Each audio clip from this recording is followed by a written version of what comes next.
TNI AD menghapus tes keperawanan bagi calon prajurit Korps Wanita Angkatan Darat atau KOAT. Penghapusan tes keperawanan mendapat respon positif dari sejumlah pihak.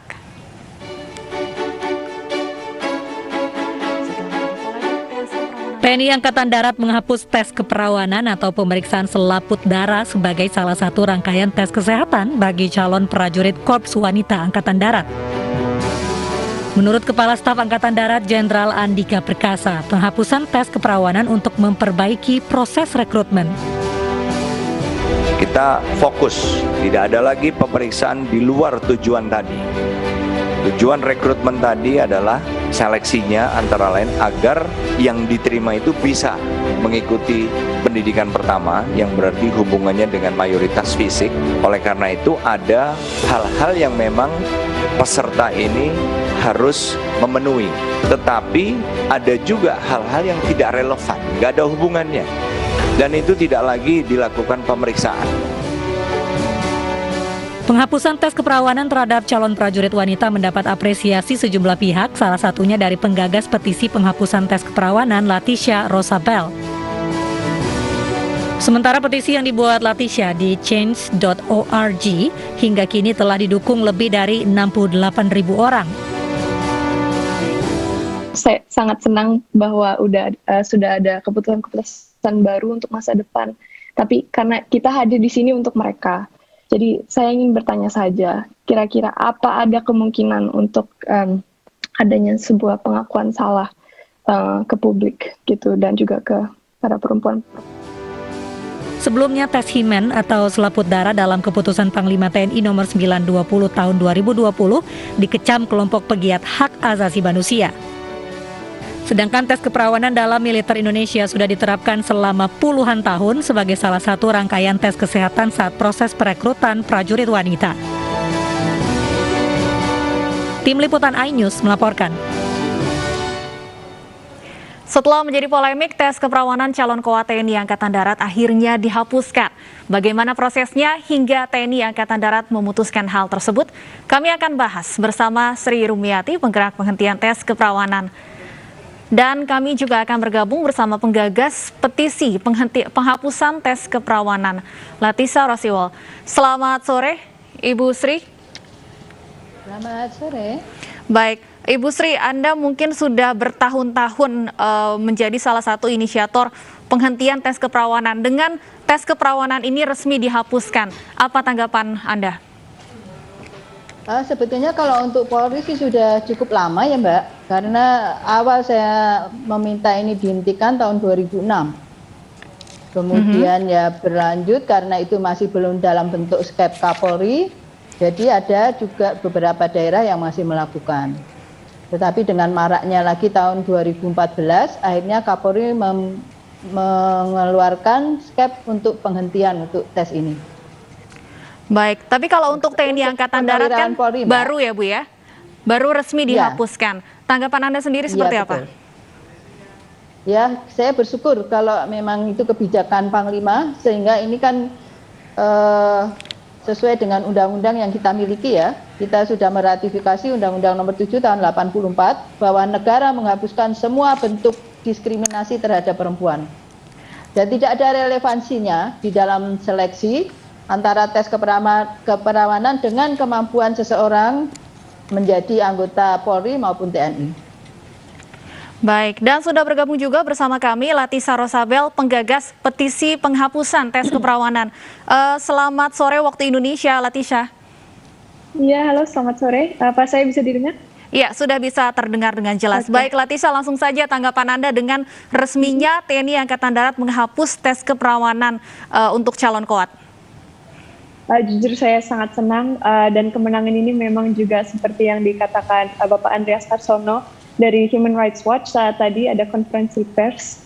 Itu memang ini kemenangan untuk semua dan yang pastinya juga untuk para mantan calon anggota TNI dan juga dulu Polri, dan memang ini adalah kemajuan untuk Indonesia, dan saya jujur berharap akan ada konfirmasi lebih lanjut dari pihak TNI AL dan juga AU, dan selain itu ya betul ada saja sebuah komitmen Dan sebetulnya tadi saat konferensi pers dengan Change.org juga sempat ada pembicaraan tentang apakah pihak Panglima TNI secara utuh dan mungkin juga Polri nantinya apakah akan ada sebuah mungkin pernyataan minta maaf atau kenyataan telah salah, karena memang ini sangat traumatis tes keperawanan itu.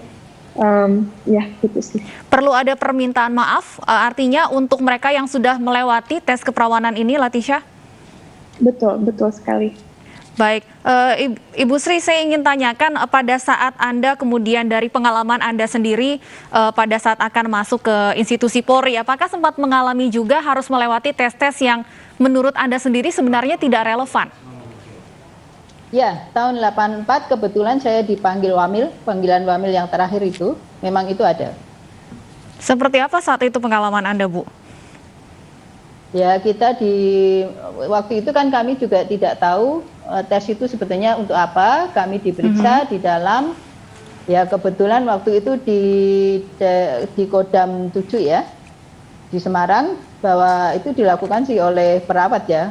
Tujuannya apa kami juga sebetulnya tidak memahami, cuman rasanya tidak nyaman ya, karena daerah privat kita diperiksa tanpa kita tahu untuk apa. Ada rasa tidak nyaman dan apakah menimbulkan trauma juga, Bu, dari pengalaman Anda dan rekan-rekan Anda saat itu?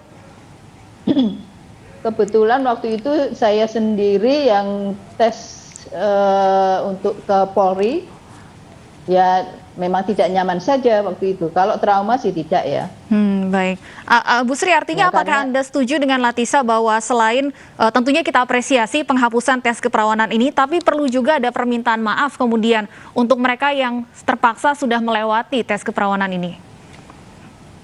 Saya kira kalau sepanjang itu ada aturan kan itu tetap harus dijalankan ya. Kalau sudah mulai penghapusan ya sudah, itu saya kira sih tidak begitu penting. Yang penting nanti dilaksanakan tidak lagi seperti itu. Iya, Latisha, Karena apa kan yang ini sudah masa yang silakan, lewat Bu Sri. ya. Baik, Latisha, apa kemudian yang harus diperhatikan supaya benar-benar kebijakan ini jangan sampai ke depannya ada pelanggaran dalam kebijakan penghapusan tes keperawanan ini? Ya jujur saja sih saya kurang tahu untuk bagaimana cara proses detail, yang pastinya saya akan terus ikut pantau berita, pastinya mungkin memperhatikan reportase, artikel-artikel Human Rights Watch dan riset yang dilakukan, karena saya jujur tidak terlalu dekat sekarang secara fisik dengan isu ini, tapi saya akan terus selalu pantau berita begitu. Tetap akan mengawal terus tentunya. Bu Sri dan Latisha, saya ingin tanyakan hal yang sama. Seperti apa perjuangan menolak penghentian tes keperawanan ini? Mungkin dari Bu Sri terlebih dahulu, apakah pada saat memperjuangkan penghentian tes keperawanan ini Anda sempat mendapat penentangan? Ya, pasti ya. Karena itu hal yang baru. Waktu itu tahun 2006, saya hanya melihat kok ada apa maksudnya dengan pemeriksaan himen yang utuh. Saya tanyakan, ternyata itu bahwa untuk perempuan. Saya tanyakan kalau memang itu dilakukan untuk perempuan harusnya laki juga dong, karena kan belum, kalau sudah bicara masalah moral, siapapun yang masuk polisi harus mempunyai moral yang baik, apakah dia perempuan atau laki. Dan selama ini kan belum ada relevansinya. Kalau perempuan yang tidak perawan pasti rusak moralnya, bahwa perempuan yang tidak perawan pasti tidak produktif, tidak ada. Sampai sekarang belum ada penelitian yang menunjukkan itu. Apa Makanya tantangan yang paling besar yang Anda ingat, Bu Sri, dalam upaya Anda untuk menyuarakan penghentian tes keperawanan ini? Ya karena ini waktu itu belum dalam bentuk Kep Kapolri, tentunya itu masih dilakukan. Dan selalu saya ingatkan, ingat polisi adalah penegak hukum, jadi harus mematuhi undang-undang yang sudah disetujui oleh negara. Akhirnya pada tahun 2014, waktu itu Bapak Kapolrinya Pak Badrodin Haiti membuat surat keputusan. Kalau sudah dalam bentuk surat keputusan, semua harus mematuhi. Ya saya berharap sih nanti di TNI juga demikian, sehingga surat ini berlaku bukan hanya pada TNI AD saja, tapi juga keseluruhan. Baik, kalau Bu Sri sendiri berasal dari institusi Polri, saya ingin tanyakan Latisha, ini kan tidak ada kaitannya seperti yang Anda sampaikan tadi, baik dengan TNI maupun Polri. Apa awalnya yang kemudian membuat Anda terinspirasi untuk menggagas petisi penghapusan tes keperawanan? Jujur saja sih ada beberapa faktor. Tentunya ada. Saya dulu sempat sebenarnya tertarik sekali ingin menjadi bagian TNI. Dan itu juga saya melakukan makalah riset pendek tentang bagaimana sih konsep keperawanan di Indonesia, budayanya seperti apa, pengertian keperawanan itu seperti apa, dan ketertarikan kesehatan perempuan juga dan juga keadilan sosial. Jadi itu ada beberapa faktor sih yang betul-betul memulai itu. Tapi karena pas saya belajar tentang ini, wah kayaknya ini masih lanjut, jadi harus betul-betul harus mulailah petisi ini. Karena lebih banyak perubahan baik yang bisa terjadi setelah itu, dan kalau memang ternyata sudah berhenti dan ternyata saya salah gitu, saya mendingan saya mendingan malu daripada ada resiko masih banyak ada perempuan terus yang mengalami trauma. Dan kalau bisa saya bicara lebih sedikit lagi tentang permintaan maaf itu, mungkin kalau memang tidak ada pernyataan, saya akan mengulangi lagi permintaan atau demands yang Human Rights Watch juga sempat kirim ke pihak TNI, yaitu adanya mungkin sebuah service, ada counseling atau counseling aja, untuk ada pilihan itulah untuk mereka yang telah melewati prosedur ini, karena memang hanya untuk healing istilahnya lah gitu. Akan mendorong adanya healing atau counseling ya tentunya untuk mereka yang sudah melewati tes keperawanan ini. Saya ingin kembali ke awal pada saat Anda menggagas petisi ini, tahun berapa Leticia pada saat itu? Saat itu 2017, bulan Maret. 2017. Nah, saya ingin tanyakan hal yang sama dengan yang saya tanyakan ke Bu Sri tadi. Sempatkah mendapat tantangan berat atau penentangan pada saat menyuarakan petisi ini? Sebetulnya tidak secara langsung, tapi itu kesulitannya itu di keheningan pihak. Jadi kalau misalnya saya kirim surat, kirim email, atau coba kirim email ke tim-tim redaksi pihak media, saya ada petisi ini, ada sekian ribu tanda tangan, apakah ada yang tertarik untuk cover cerita ini gitu kan, biar polemiknya tuh lebih terbuka, publik bisa diskusi. Jadi selebihnya itu sih. Jadi saya sangat berterima kasih kepada contoh kantor staf presiden yang telah memberi audiensi, dan juga kepada change.org yang betul membeli platform agar seperti tadi pagi kita bisa mengadakan sebuah press conference di mana orang-orang yang telah bekerja seperti Brigjen Sumiati ini setelah bertahun-tahun gitu kan, akhirnya bisa datang bertemu bersama lagi dan berbicara lebih lanjut tentang isu ini. Jadi tidak mendapat penentangan secara langsung, tapi memang tantangan terbesarnya kurangnya mungkin ya pihak-pihak yang menyuarakan isu ini yang Anda sebut dengan keheningan tadi. Iya, betul sekali. Baik, Ibu Sri, saya ingin kembali tadi saran yang disampaikan oleh Leticia bahwa perlu juga didorong adanya konseling ataupun trauma healing bagi mereka yang mungkin saja mengalami trauma akibat adanya tes keperawanan ini. Anda sepakat, Bu Sri? Begini ya Mbak, karena itu pada saat proses seleksi, tes kesehatan itu kan awal ya. Jadi kan masing-masing institusi kan punya kebijakan. Jadi itu tentunya akan sulit ya. Mungkin secara personal kalau memang yang bersangkutan memerlukan, mungkin ya akan dilakukan secara personal. Karena kan memang di dalam proses seleksi itu kan masing-masing institusi punya kebijakan. Dia tidak lulus, mungkin bukan hanya dalam masalah tes keperawanannya saja gitu loh. Mungkin dia pernah punya trauma yang lain, pada saat diperiksa seperti itu ya dia mengingat lagi, bisa saja terjadi kan. Artinya memang perlu ada pendampingan. Kalau harus, memang perlu ada pendampingan psikologis pada saat pemeriksaan kesehatan ini. Sebetulnya tidak juga ya, karena semua institusi kan melaksanakan itu ya. Tes kesehatan itu kan sesuatu yang memang harus dijalani pada setiap proses seleksi. Karena itu nanti ada proses latihan, jadi memang kesehatan itu mutlak perlu ya. Apakah itu tidak hanya melulu tes keperawanan saja. Bisa saja mungkin dia mengakunya tes keperawanan, tapi mungkin ada penyakit reproduksi, kita juga tidak tahu.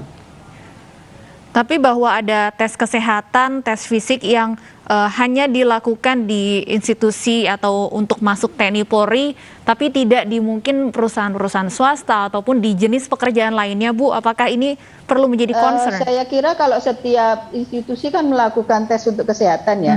Memang kalau untuk institusi Polri dan TNI itu kan memang itu awal, karena kan mereka akan melewati proses pelatihan yang cukup berat.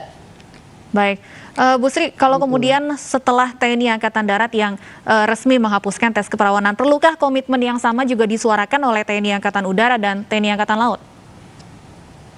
Ya kalau itu keputusan dari Panglima kan semuanya harus ngikut. Makanya tidak cukup hanya juknis di Angkatan Darat saja, tetapi adalah kebijakan Panglima. Tidak cukup hanya juknis untuk semua ya. Baik, karena sejauh ini kan yang sudah dituangkan itu baru dalam penyempurnaan petunjuk teknis pemeriksaan kesehatan calon TNI AD. Artinya ini belum cukup, Bu Sri. Ya kalau itu kan hanya berlaku untuk TNI AD saja kan. Betul. Apakah Angkatan Laut maupun Udara kita kan tidak tahu. Baik. Kalau itu keputusan Panglima dalam bentuk skep atau apa, berarti berlaku untuk keseluruhan angkatan tersebut. Harus ada keputusan Panglima supaya bisa berlaku untuk seluruh institusi TNI. Berlaku untuk semuanya. Baik. Ya. Latisa, Anda setuju bahwa perlu ada suara yang sama dari komitmen TNI Angkatan Udara dan TNI Angkatan Laut juga? Betul sekali ya, saya sangat setuju dengan Brigjen Sri Rumiati soal itu. Baik, terima kasih Ibu Sri Rumiati dan Latisa Rosabel sudah bergabung bersama kami dalam dialog Dia Ini sore hari ini.